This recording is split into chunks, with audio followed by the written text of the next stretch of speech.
Hello guys, good morning. Andito na naman tayo, Sunday na naman. At kailangan na naman natin pumunta dito sa ating munting farm. Okay, pag Sunday kasi pumupunta tayo dito sa munting farm natin. Nagtatabas-tabas tayo ng damo.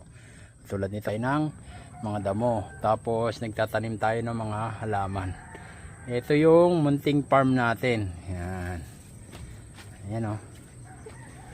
Ayan. So nagtatabas tayo ng mga damo-damo.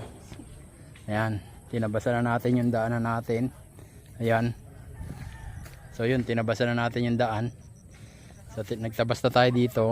Tapos ito, magtatanim ako ngayon ng mga kakawati tsaka kamuting kahoy doon sa bakod, sa taas. Ayun, oh. Kasi nasira na yung mga buho natin na ito. Nasira na yung mga buho natin na binakod. So nabulok na siya. So lalagyan natin ng mga kakawati. So ang bala ko dito, lalagyan natin ng hog wire para medyo matagal masira yung bakod. Ayan. So may mga, ito yung mga tanim natin na luya. Ayan, oh. So medyo tumubo na siya. Ayan, yung mga tanim natin na luya. Tapos yung mga dragon fruit natin, ayan, nasa gilid. Tapos ito, saging. Ayan, may mga rin tayong mga kamuting kahoy. Meron din tayong, ayan, malunggay. Ayan, meron din tayong munting pinya. Tapos ito, kakain na tayo. Ito yung pagkain natin ngayon. Ay, nilalangaw. Pagpagan nyo. Ayan, yung munting pagkain natin, pagkain bundok.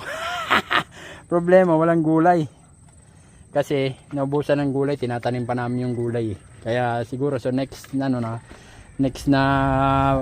kain natin dito may gulay na. Ayan. Ito yung lugar natin dito. Ayan.